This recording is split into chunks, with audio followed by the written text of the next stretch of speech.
Financial advisors help Australians live better lives, and we're great at it. But what about us? For us to thrive in the coming years, I'm here to ask a very big question. How can we live better, run better businesses, and help more clients along the way? My name is Jessica Brady, and I would love for you to join me as I listen and learn from experts who answer these very big questions. I am lucky enough to record most of my podcasts on Gadigal land. Open Invest is an innovative Melbourne-based investment platform giving Australians access to investment portfolios managed by the world's leading investment managers, including BlackRock, JP Morgan and Schroders. It's ideal for clients and prospects you can't support via traditional financial advice-led portfolio management.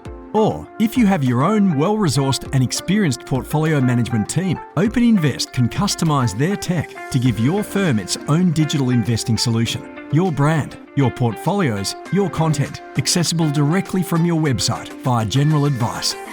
Today's conversation is with Catherine Belford from Focused Wealth. She recently completed a money coaching course, so I wanted to learn, what is that? How do you integrate it into your financial advice conversations, and how can it enrich client relationships? I also need to do a very large disclaimer. Learning of the week: if you are going to record a podcast, make sure you record it with the right microphone. Everyone, an apology. I didn't use the right mic, but the conversation was so good we needed to keep it.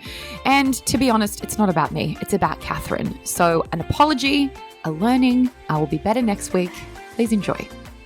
Hello and welcome, Catherine. Hi, Jess. I am very excited for today's conversation. I messaged you after I saw a social media post that you had done a money coaching course, and I was like, I must learn more. This has been on my hit list for a very long time. And so today I would absolutely love us to get an insight in terms of what you did and what the outcome of all of that was, and sort of what you're practically finding that's meaning in terms of outcomes for the business, but also the clients or members that you have. But I think we need to go back in time before I give you a barrage of questions on the money coaching course you did. I think for people that don't know you, it would be lovely for you to tell us a bit more about your background and your story. Yeah, no worries. Thanks, Jess. So it's a bit of a story. I'll try and cut it a bit short, but basically I started in the financial services industry about 14 years ago now.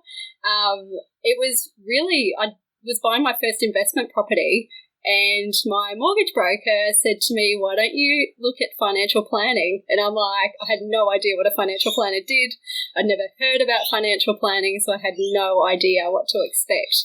And I was sort of my dad had just died at 53. So that was a real, moment in time of, okay, where do I take my life?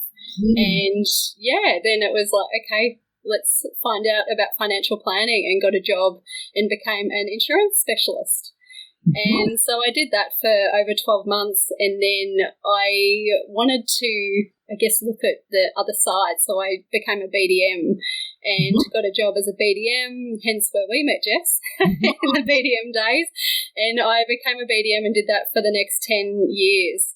And, just seeing the industry, seeing the changes that were occurring, and just wanting to do something different, and going back to the advice side, especially when I saw so many advisors leaving the industry as well, and also being a female, there's not many females out there. So for me, I wanted to get out there back into the advice game. And so then I looked at, well, do I join another practice? Do I start my own business? And this was right at the professional standards moment in time. So then I thought, no, I'm going to, start my own business and take that roller coaster journey. And here I am. And basically through that, as you know, it is a roller coaster when you start a business. I don't think it matters what business it is. But I'd seen another lady who was an ex-financial planner actually, and she was a money coach on LinkedIn, and she'd put these amazing posts up, and I was like, oh my God, I loved everything she wrote about. Karen Ely is her name. And so I got in touch with her and I said, what do you do? What is a money coach? And so she got me into having a chat with Deborah Price, who's the founder of the Money Coaching Institute in California. And then I just went from there and started the money coaching course as a beginner. I just felt there was so much to be gained by understanding a client on a deeper level. So money coaching is very much the internal workings of a person, whereas financial planning is very much the external operations of, setting up a super, setting up insurances and so forth. Interesting. I've got so many questions for you.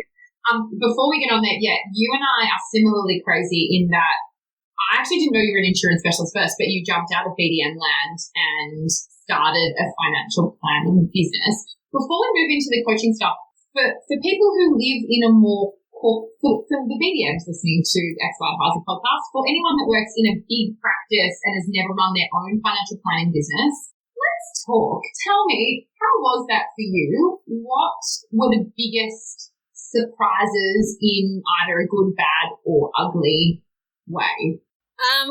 Definitely, I probably was a little bit naive, and I kind of think you have to be to jump in the deep end. You have to be, otherwise you have to be completely insane. Exactly. I was just like, oh yeah, this will be right. Start a business. I'll, thinking, oh yeah, I've got these accountants and people I know that I'll get referrals, and I'm like, no, it doesn't quite work like that. And it's quite funny, having been a BDM for 10 years, going into advisors' businesses, talking to them about their businesses, how they grow their business, where they get their clients from, and then the reality of actually going out there and doing it. I'm like, hats off to all the planners out there.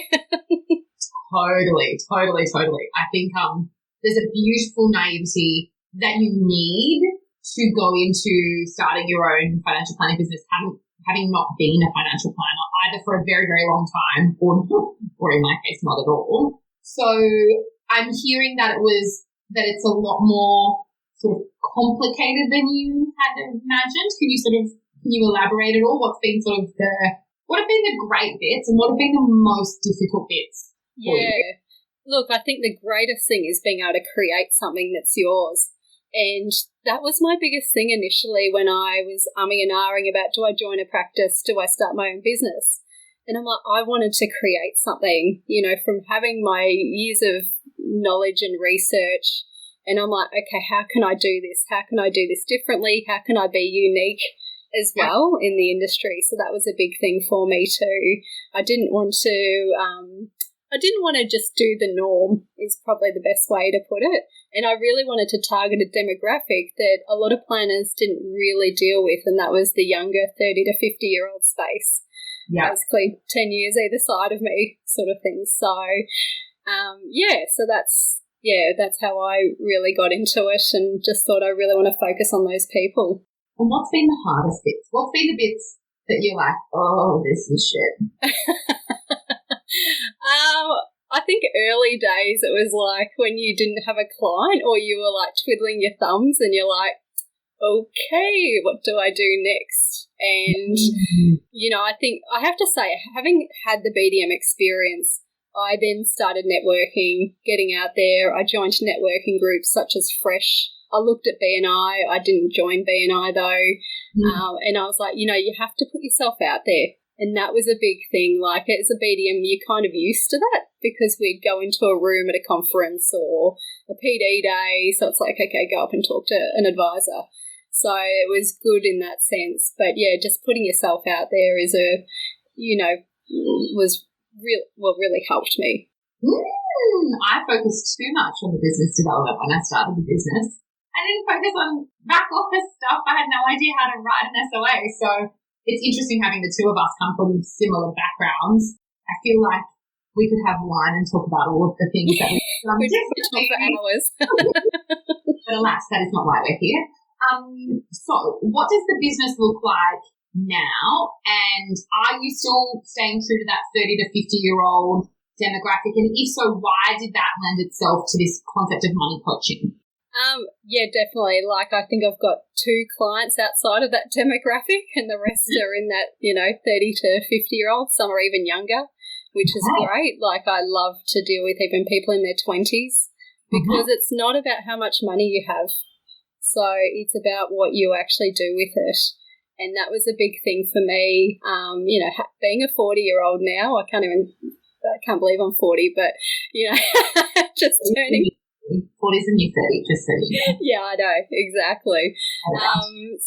Just jumping in there, and I just thought, you sit down with a client, you go through what their goals and objectives are, what do you want your future to look like, but then you can put this amazing plan together, but then at the end, what if they don't stick to it? And often with the younger generation, when you look at what we do with our money, it's like, well, I want to go out, or I want to do this, I want to have this experience. Experiences are such a big thing for younger people as well.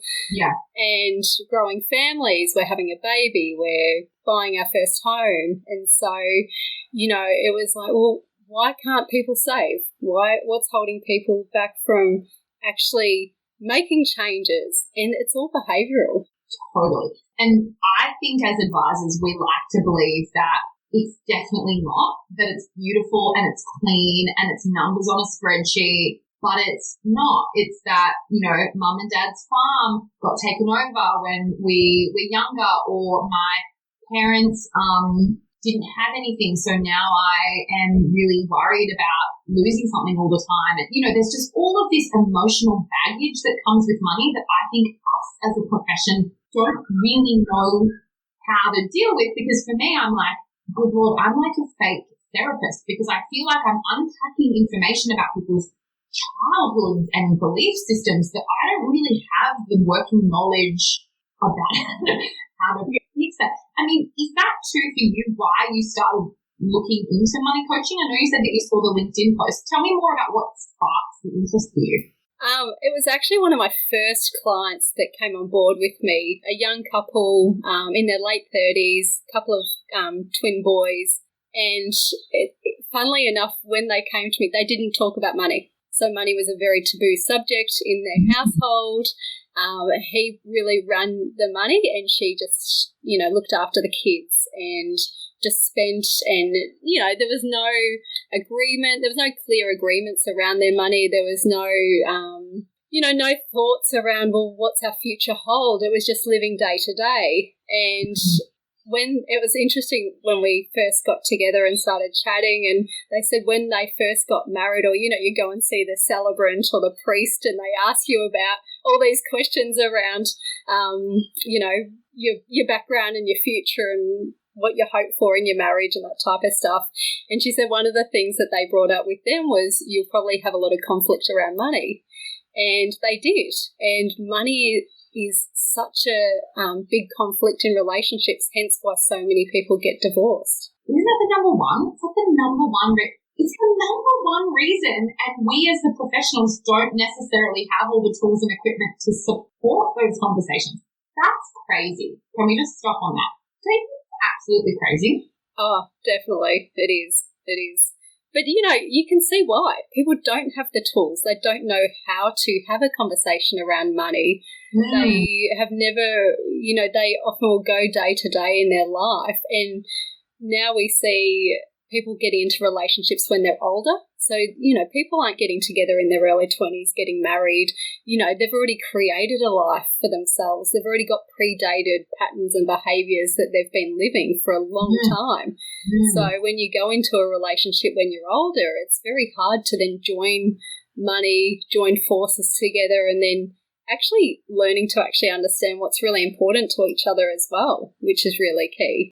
So you had this couple. Money was clearly a friction point and conflictful and a taboo by the sounds of it.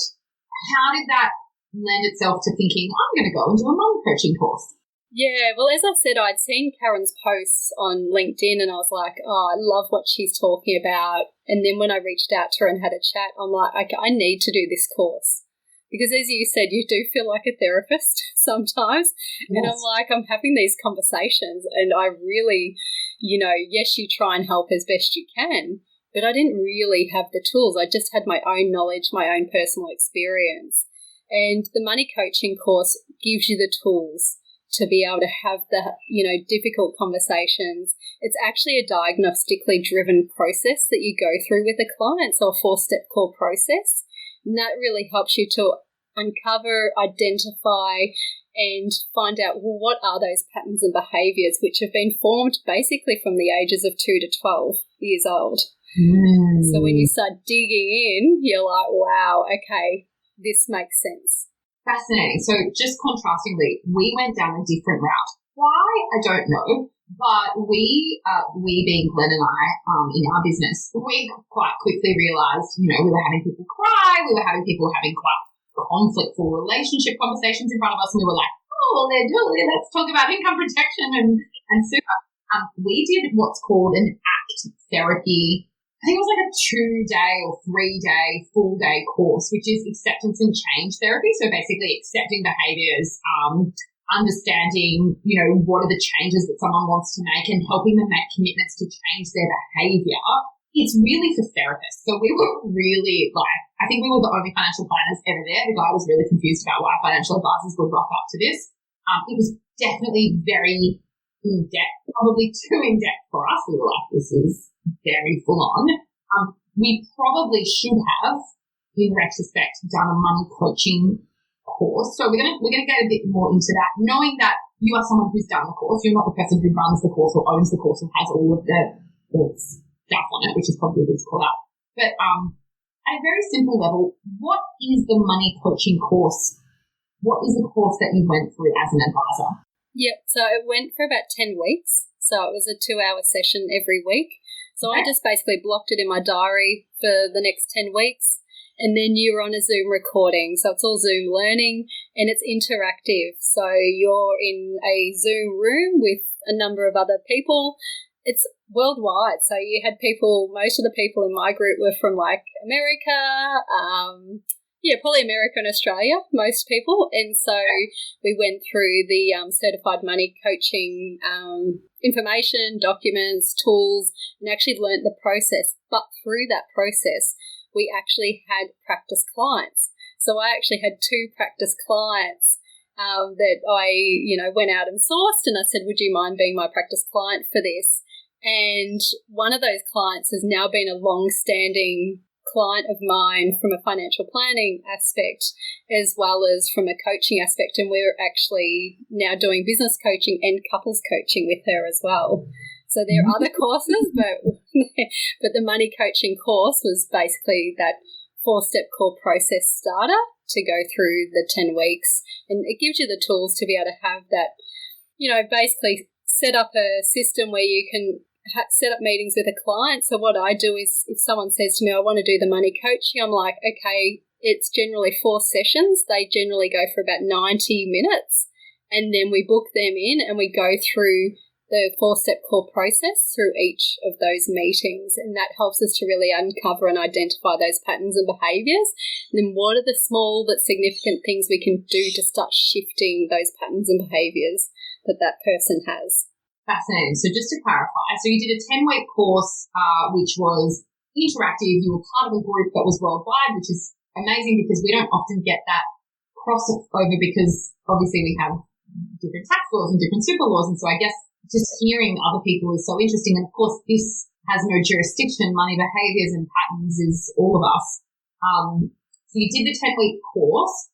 You then have built what sounds like a money coaching program that you have monetized that you offer off the back of that course, completion of that course, which is 4 sessions, 90 minutes each.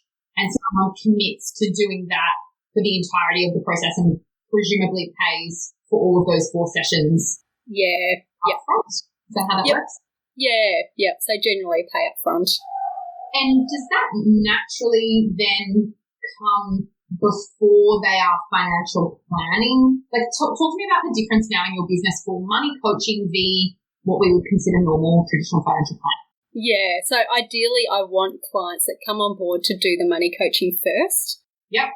Especially I get a lot of single women that come to me as well, which I'm sure you do too.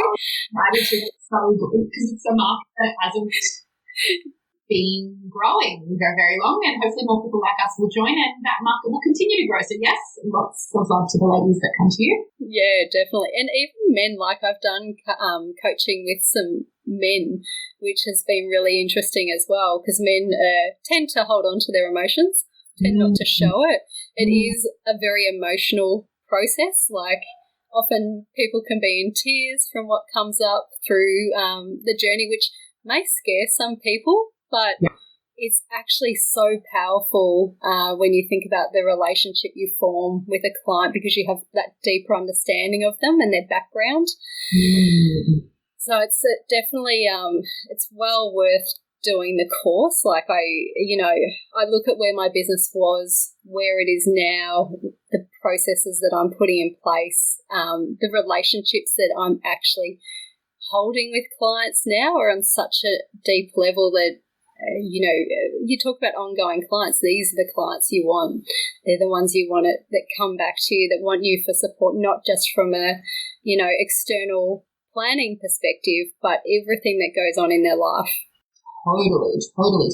And from what I'm hearing, some of the people that are coming to you for money coaching may never have thought that they would do financial planning, but as part of the process, learning more about themselves and their trip ups, then become financial planning clients. Would that be a fair assumption? Yeah, so most of my clients are coming through the financial planning channel, funnily enough. So I'm really starting to work, because the money coaching is more of a newer part of my business. I'm starting to, I'm building a new website for it, specifically for money coaching. I'm doing a lot more marketing around it as well, to really get that side of the business out there, because everybody knows about financial planning, really, in a sense. Like, they know, okay, you go to a financial planner and they'll help you sort out all your financial bits and bobs for your life, whereas the money coaching is really unheard of, and people don't really have a great understanding of what money coaching is all about. They often think it's about budgeting, and it's like, no, nowhere near budgeting. What would you say to the advisor that's listening to this going, oh, that sounds like, wishy-washy, I do a great job of investments and all the rest of it, I don't need to do that. What would your counter-argument be to them in that thought process? Personally, I love it, because I like to know people on a deeper level at the end of the day. So, some planners don't want to have that core relationship. It's more like, I'm here to manage your finances and make sure you get from A to B. And that's fine for the people that want to do that. But for me, I sort of look at it, it's a really changing industry. You look at SMAs now. SMAs, from an investment perspective, we don't really need to be managing people's money the way you probably used to if you wanted to build your own model portfolios. So it's like, well, what else am I offering? What are my clients coming to me for? And for me, a financial planner is really that person that helps guide clients to be able to make sound financial decisions. If they want to change jobs, if they want to have a family, it's on such another level. It's not about, whether or not you can make them, 1% more in their investments than they got last year. Yeah, totally. Obviously I'm on board. That's why I'm here learning more. So after you finish the 10-week course, have you had to implement different technology? Has there been a huge investment in change of processes? How has this been operationally implemented into your world? So it's, not hugely, it's not a big impact. You know what I mean? You think of X-Plan, if you're trying to implement X-Plan in your business, that takes forever, and I'm still learning and, developing X-Plan. But money coaching, really, it's just finding how it really slots into your business. So when a client comes to me, I talk through, okay, this is my process. I'm a money coach, but I'm also a lifestyle financial planner. And the money coaching, this is what it'll help you achieve, as opposed to the financial planning. So I do give clients a choice as to what they want to do. Most clients do both.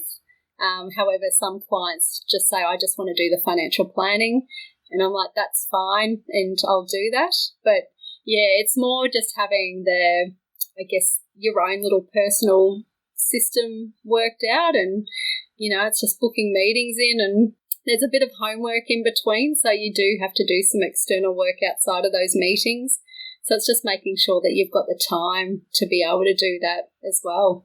And do they have to practically complete question, like I'm just thinking from a tech stack perspective, did you leave this coaching course and they were like, right, you need to use this tech, you need to use these questionnaires, you need to vet, like how did that work for you?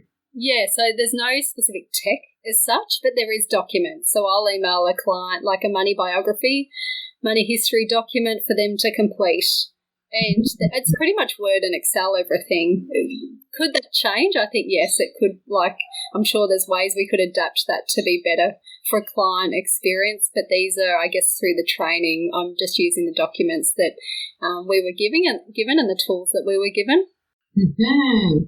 I'm just trying to understand. The reason I ask is, it's always interesting to understand. I love all of this stuff. I love it. But then I give it to poor Glenn and he's like, how does this actually practically get implemented? Do we have to have 75 new systems to do this? And I'm like, I don't know.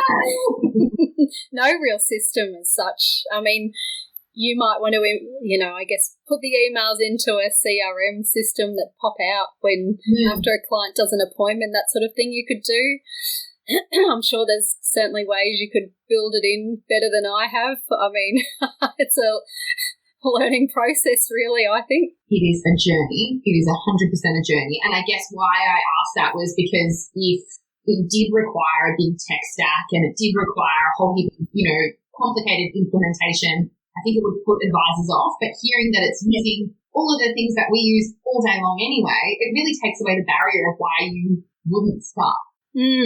So what was your biggest learning? What was the thing that you were just like, oh my gosh, this is really awesome for me to take back into my business world?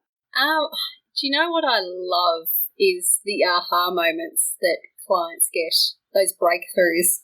Yeah. That's the biggest thing for me. Like, you'll go through this process with a client and then it's like those light bulb moments that you talked about. And it's like, wow, okay, those breakthroughs. And that's the thrill. Like don't get me wrong, I really enjoy planning, but I love the money coaching. So when you think about passion, that's definitely where my passion lies. And do you feel that the course gave you the framework or even just the confidence of knowing how to navigate those conversations better than before? Yeah, definitely. And one thing I forgot to mention is I actually went through the money coaching process myself. I was wondering whether you had breakthroughs, but I was like, I'm not going to ask because it might be a bit personal and I like going really personal. I think we should all do it as financial advisors. We no doubt have all of this baggage running around with us as well. Oh my God, like I can tell you, every session I had, I was in tears. Like the stuff that came up and, when you're going back into your childhood, how you grew up. Mine was a big sense of responsibility, being the eldest of 4 siblings and family business and all these things. And, as I said, my father passing away, like so much of these stuff you hold on to and it really shapes you, especially shapes you how your relationship with money is. And, you want to have a good relationship with money, but when you dig deep, often people don't necessarily have a great relationship. There's a really good question that Deborah talks about. If money was your lover, how would you describe your relationship with it? Fascinating. Do you want to answer? I definitely can. I read Money and Love Story. I think it's by Katie North, I think is her name, about 8 or 9 years ago. I was still a BDM. I read it on a weekend away with some girlfriends up on the Central Coast of New South Wales. And I feel awful because they didn't really see me for the whole weekend because I basically sat with this book that gets you to do all these questions and I realised that I didn't have a very good relationship with money. I had quite a scarcity mindset with money. I came from a family where money didn't go unfazed, as my stepfather used to tell me over and over again. And so I definitely had a lot of scarcity built into how I thought about money. So I don't know how I would translate that to a lover. But I actually sat and did a workbook myself to try to understand my behaviours and why I was like happy to pay for things for other people as a gift, but not for myself. And that there was a lot of things that were showing up that were really confronting. And even now, I'll do a small confession because it is a journey. Even now, I still have to remind myself of why I need to do. So I have gumboots that have been broken for about a year. Catherine, gumboots that are broken are effectively redundant in terms of the purpose that they're there for. And I found these gumboots that are quite good, but they're so expensive. And I literally have to pitch to myself why it's okay to spend the money on something. And that's so silly because I am a financial advisor and I have good cash flow and I have good savings and I have investments and I have all the stuff. So I think you can do the work, but then you still need to keep yourself accountable, which probably speaks to the ongoing relationship piece that you were talking about. Because I can imagine you do the 4 sessions, people have all these beautiful aha moments, but then there's the rusted on habits and the practicalities of actually changing. Yeah, that's right. Like you definitely go through, so when you go through the process, when you identify some of these key behaviours and these key patterns, we pick 3 of them to start working on. And so then we start, okay, well, what are the tools? What are the things you can start doing to start shifting those patterns and behaviours? And the key thing is, people, as you said, like you hadn't realised, but once you actually started working on it and working on yourself, you're like, wow, okay, this is coming up for me, and not even realising why, how, where did this come from? Once you start to understand that, like for myself, I understand, like I'm a very clear warrior, which is great. Like a warrior is who you want to be. They're driven, financially successful, wise with money, but I also have the tyrant, so I can use money as a way of control and in some ways manipulation. Like it's my, so when that comes in, it's like, hang on, why is that coming in? What's going on in my life that's bringing that in? What's my triggers that are happening? So you get like an archetype. I wondered for a second there, were you saying a warrior or a warrior? Warrior.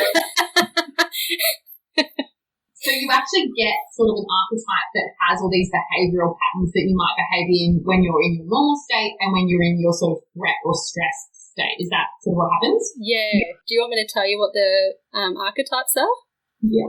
Yeah? Okay. So we've got the innocent. And the innocent is, how often have you heard the term ostrich, head in the sand?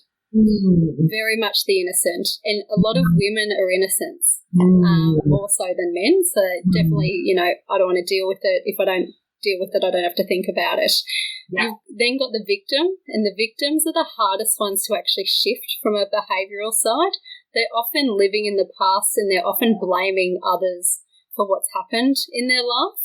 And it's interesting when this comes up. I've got a few clients where this has played out, and they can be hard from a financial planning aspect because you can do a plan for them, but when they're blaming everyone else, they'll often leave you or they'll blame you for what's going on or why they haven't got to where they wanted to get to.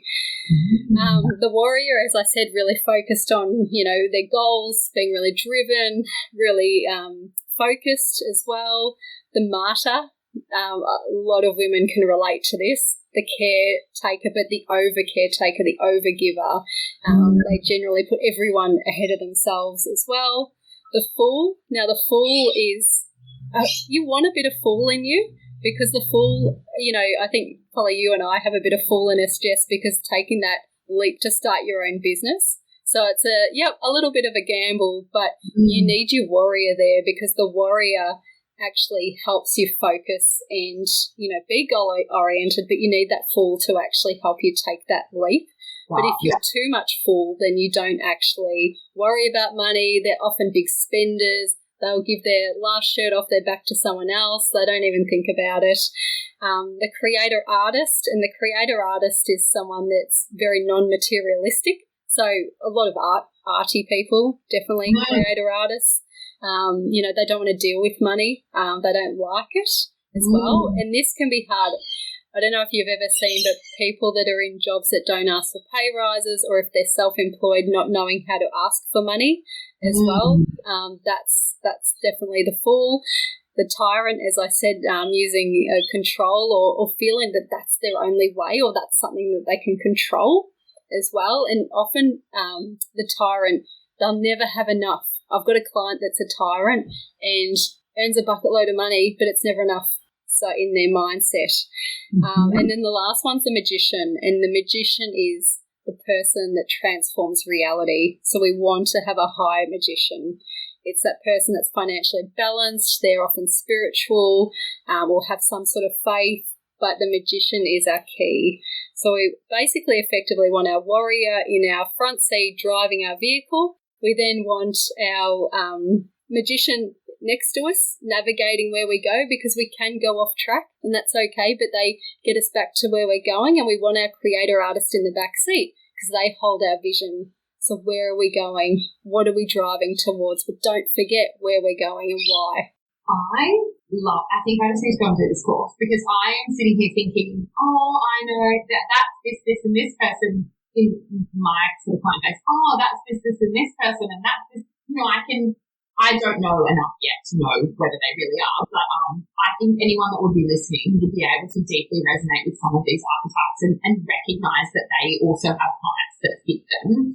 And I guess something that you said is really important to, remind people of, that this isn't an income play, because often it's like, my clients earn really good income. They have to, to be able to work with me, they need to have X amount in income, X amount in investable assets. It's like, yeah, but if they're self-sabotaging because of their behaviours, it actually doesn't matter how much they earn. If you're a tyrant where it's never enough and you're constantly needing more, like, we could be better planners or financial advisors, knowing and being equipped with this stuff so that we can actually help them help themselves, which is frankly why we're here.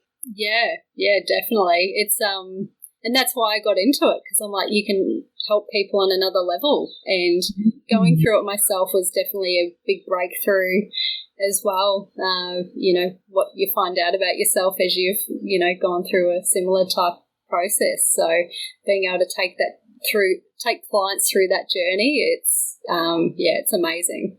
If they do money coaching with you first and then do the financial planning piece, does any of the money coaching pieces come into the statement of advice or a record of advice, or do they completely segregate each other off? No, because with money coaching, you're not talking about money per se. Yeah. So money's just a tool. Like, it's just something we use in our life, but money is often the symptom for many of our underlying issues. Mm-hmm. So it's like, okay, how is that dictating our life? How is it defining our life? So it's not an SOA, and this is a hard thing to get over to compliance. It's like, look, I'm not talking about budgeting. I'm not talking about money in that sense. So it is purely behavioural. And did that take some convincing? What was that like, fronting up to your AFSL and saying, please let me do this and charge for it and not give a strategy document? Yeah, it was just trying to explain. It's like, look, this is what it's about. It's not strategy, it's not product. It's purely the behaviour of a client and helping them uncover and identify what their money archetypes are and, okay, which are the challenging characteristics that we need to really start shifting. And presumably, given that you do it, they came around and they are okay with you doing that now. Yeah. And I think because there's more people out there doing it now. Interesting. So just a quick one on how you're implementing this post the 4 sessions. And I know that I should call out, this is something that you've done relatively recently. So you're probably still learning and iterating it. But in your mind's eye, how will this work for people who've done the 4 sessions with you, come out far more knowledgeable, far more understanding of themselves and probably their significant other? Will they have regular check-ins? Will they do reviews? How will you charge for that? What does that look like? Yeah, so it is definitely a work in progress. So the 4-step core process is very structured, as I said, diagnostically driven process that we do. What comes after that is what we call beyond the core process, and that's just charging an hourly fee to go through a session with a client. And there's more tools that you can use through those sessions. Some of those tools I actually use from a financial planning aspect. Like if a client then starts financial planning, I will sometimes give them a couple of those tools just to use, because then it gives me a better understanding of where they see themselves as what we call a visioning exercise. And that really helps me understand, okay, where do they see themselves in the future? What do they really want? What's really important to them? Great. I mean, we do a similar session called the Goals and Values session. We didn't have any framework. We made it up through lots of research, but it sounds like that's a templated thing that you could literally plug and play if you're not currently having those conversations. Yeah, very easy. Random question. When you were doing your research around money coaching, because I haven't looked into this at all, it's been on my to-do list, which is quite long. Are there lots of providers that do this? Is this like the main one? How did you pick what course you did? I actually don't know any other courses out there to do this sort of work. So Deborah's actually like the founder. She's done a lot of research around money coaching over many years. So she's developed this herself and built this basically academy or training place in California. So yeah, I don't know any others that you could go to for this, but I do know that they had launched recently one specifically for financial planners, a more shorter course type program as well that they launched a while ago. I don't know if they're continuing to do that, but I know Karen, who I was speaking about earlier, herself and Deborah were running that. It was advertised on LinkedIn as well, so yeah, but I'm not sure. I mean, you're not sponsored by them, but what is the course name again, just in case anyone is interested in doing it? It's just a certified money coaching course through the Money Coaching Institute. I think Leah Shodell did this years ago. And she did. Yeah. Mm-hmm. Okay, so it's the same people. Yeah. Anything that I haven't asked you about the money coaching course that you think is important for financial advisors or anyone in our world to know about? I think we've probably touched on everything from a coaching perspective. I mean, it sounds amazing. It sounds like a toolkit that we haven't had before. It sounds like it's leading to more revenue opportunities for your business, more moments for your clients, better coaching conversations in the future around why they may not be sticking to their plan and helping them remember who they came out as and how that might be showing up. Like, I really can see that this, as we move into more coaching-based strategic financial advice, like, I can't see that this isn't going to be the future in how we work. I guess it's just learning process and the tools and then adapting our businesses accordingly. I'm on board. Definitely. Probably the only thing I will say is, you know, when a client comes on board, you tend to want to do the financial planning and get into it and, okay, let's get the SOA done, let's get the plan done.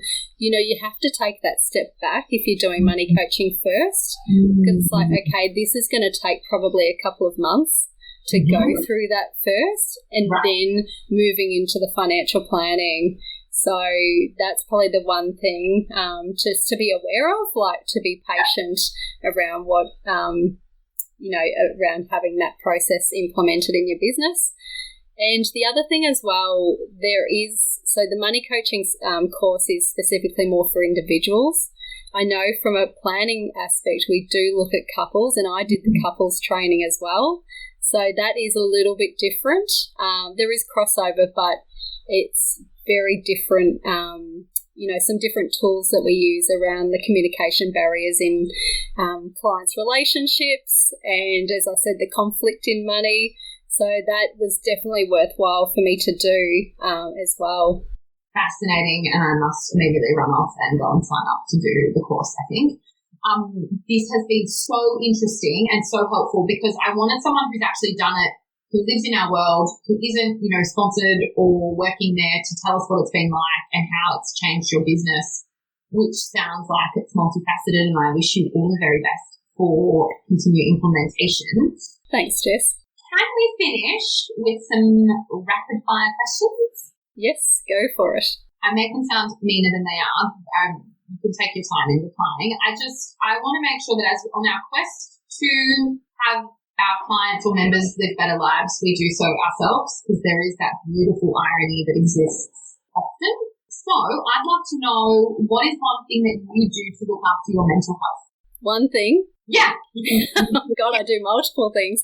What do you do to look after your mental health? I see a kinesiologist regularly. Ooh, she's amazing, and she helped me actually to take the step into starting my own business.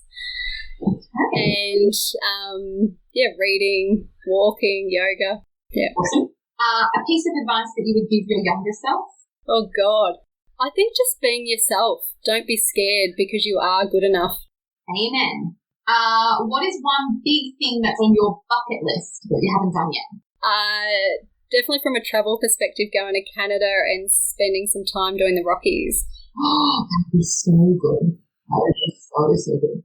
Last rapid fire question. I have a fake book club, which is just that people tell me to read books and I read them. Do you have a book that I could put on my fake book club hit list, and why should I read? I'm actually reading, can I swear on this? I think so. I do. Rich as Fuck at the moment. Oh. Have you heard of it? Amanda Francis? But I'm like immediately adding to read list. Tell me, what is it? Tell us a little bit more about the book. Have you literally just started? Yeah, I'm probably halfway through. She's a life coach about money. So she basically teaches mainly women about becoming more empowered around money, in a sense, some of the manifestations we can do around money and believing in ourselves when it comes to what you can do. So very much up my alley when we're talking about emotive behaviours around money. And totally lends itself to the conversation that we've just had. And in case Apple or whoever cut it out, I'll just say it's rich AF. People can work out what that means. You need to have the G-rated version of that. That sounds amazing. I need to read that. There's so many notes in so little time. Thank you. That is awesome. I have really enjoyed today's conversation. I don't know whether you came here to pitch to me about why I need to do it, but I am fully pitched. I've drank the Kool-Aid. I need to go and do it immediately. It sounds like it's really created amazing dynamic conversations for you in your world. So huge congrats for making the leap to becoming an advisor.